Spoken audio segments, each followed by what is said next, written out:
with descriptive design, you just want the participant to describe the topic or the phenomenon that you are researching into, right? So that sometimes you want them to describe for their own perspectives, right? So that you know their what they think about it, their views about it, and all that, right? So you can ask participants to probably describe what they go through during divorce, right? So this is something that they've gone through, they've experienced. So they can really describe it from their point of view. It's not about what you think, because probably you've not gone through divorce before, but they have gone through, they have lived in it, and they know how it feels like. So they can really describe it from their point of view or from their own perspectives, right? So descriptive design, most of the time, it can be used both in quanti and quali, but it's mostly used in qualitative, right? And then probably you want somebody to describe how a child feels living in a house with domestic violence, or a broken home, or probably living in the street, how it feels like, right? So with this they can describe it, right? And then the attitude of employees towards their management, all these are things that can be described, right?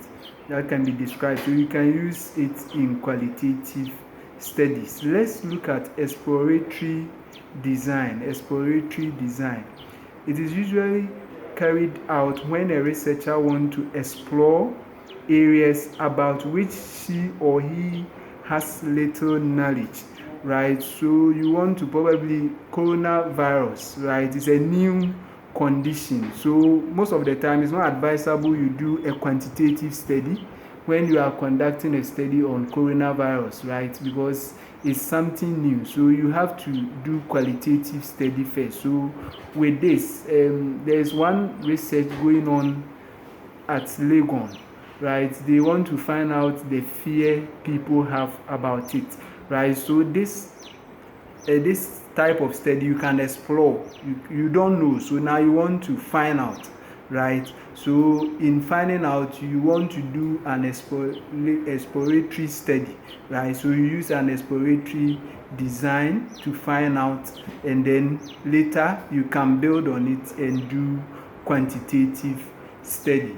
The next thing I want to talk about now, when Mr. Valentine is done with the quantitative aspect, it means that you'll be done with qualitative methodology, research methodology. But let me quickly add abstracts, the abstracts of a study, the abstracts of a study, right? So when we talk about a study abstract, what do we mean? A study abstract is just is okay. So I was talking about abstracts of a study, abstracts of a study.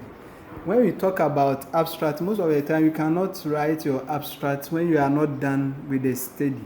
And then most of the time, because abstract is just a summary of the whole study, right? So when we talk about abstract, it's not anything difficult. Abstract is abstract, right? And it's just a summary of a whole study. So in the abstract, you have 5 chapters. So you are going to summarize the 5 chapters into an abstract, right? So you have to pick about 4 or 3 sentences from the background, right? That really speaks to your topic, right? And then in the abstract, you have to also talk about the purpose of the study, right? In the abstract, you know what the purpose is. We did that in chapter 1. You have to also talk about the research design. That is what we are still doing. And then in the abstract, you have to talk about the methodology. So the methodology will include your research design, your sample size, your sample technique, etc. Right? So you have to talk about these in your abstract. Then another component in the abstract will be another component will be the findings, right? So the findings or the results, you have to talk about what you found, right? You went to interview people, what came out, what new thing did your study find, right?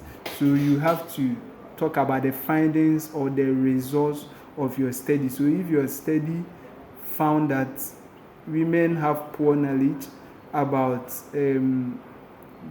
breast cancer, or women are not practicing breast self-examination, or so whatever the findings are, you have to present the findings, but in a summary, because you can't present the whole findings, right? And then you have to talk about your conclusion.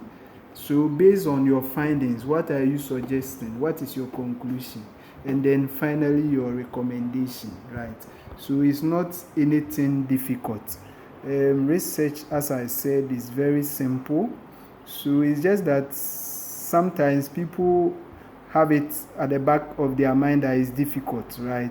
So if you have it at the back of your mind that is difficult, then it means that you are going to find it difficult, and then you are going to take time to be able to conduct your research. But if you understand it, it's very easy that you can easily finish with your research, right? So that is the abstract. I will try and send some abstracts of some studies so that you see how it is, right? If you have any question, this is the end of the qualitative research design, right? So Mr. Valentine will continue with the quantitative research design on Friday, right? And then you have to be preparing for your midterm also.